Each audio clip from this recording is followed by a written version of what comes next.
right now on Justice. With 100% of House Democrats, every single one, and a handful of Republicans actually standing in the way, we're back to the drawing board.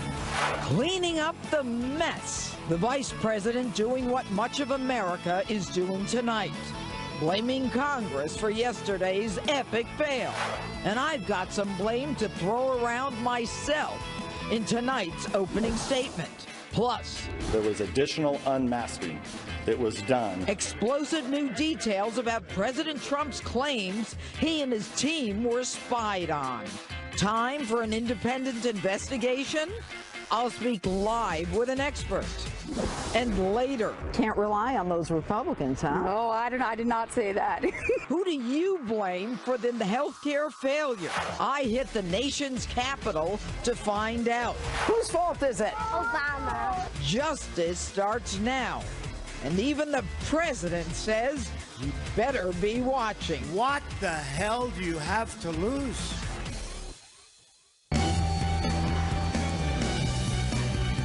Hello and welcome to Justice, live tonight from our nation's capital. I'm Judge Jeanine Pirro. Thanks for being with us. My opening statement. Paul Ryan needs to step down as Speaker of the House. The reason? He failed to deliver the votes on his health care bill, the one trumpeted to repeal and replace Obamacare, the one that he had 7 years to work on, the one he hid under lock and key in the basement of Congress, the one that had to be pulled to prevent the embarrassment of not having enough votes to pass. But this bill didn't just fail. It failed when Republicans had the House, the Senate, the White House. And the timing? It failed within the first 70 days of President Donald Trump's administration. A president who made replacement of Obamacare the hallmark of his campaign, and then used valuable political capital to accomplish it. You know, Americans elected the one man they believed could do it, a complete outsider, someone beholden to no one but them.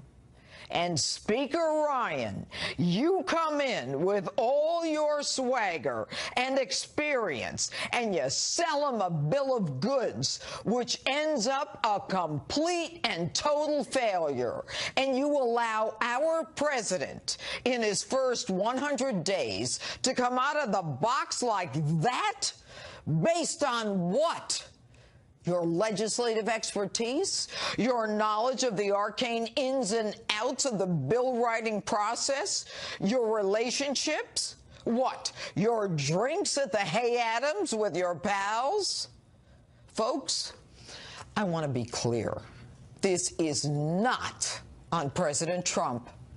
No one expected a businessman to completely understand the nuances, the complicated ins and outs of Washington and its legislative process.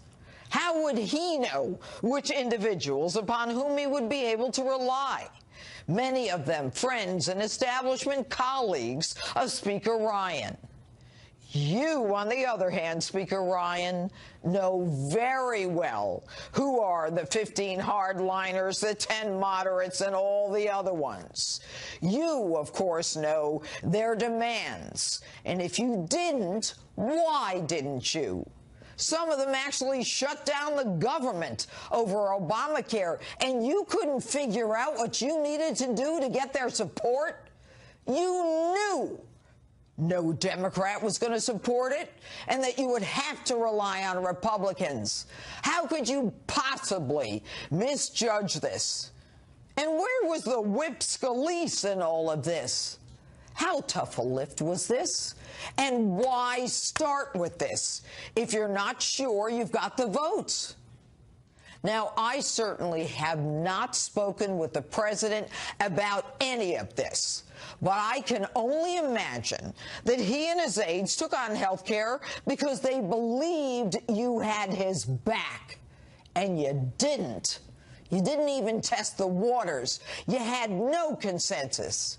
And I hate it when Schumer and Pelosi get to beat their drums and talk about what a great day it is for America that President Trump failed, when even they know that Obamacare is a total disaster. The president, on the other hand, is handling this with dignity. And he doesn't seem to want to criticize you, saying this. I want to thank Paul Ryan. He worked very, very hard. I will tell you that. Mr. President, all reports are that you wanted to handle the tax cuts first, but that Ryan convinced you to go with health care. If that's the case, not only has he hurt you with his health care debacle, but the ripples that will hurt you as you try to overhaul the tax code will come back at you. The Freedom Caucus, feeling emboldened by their win with this health care failure, will now dig their heels in on the tax cuts. Ryan has hurt you going forward, and he's got to go. The shame of this is that in addition to putting your faith in someone who did not have your back, you made the decision, as opposed to letting Obamacare explode, as it inevitably will, you decided to take it on anyway. Waited 2 years, it's going to explode like you've never seen an explosion. Nobody's going to be able to afford it. It's a disaster. And that's politically what we should do, but we don't want to do that. We want to get something done and get it done right. I never put my faith in you, Ryan.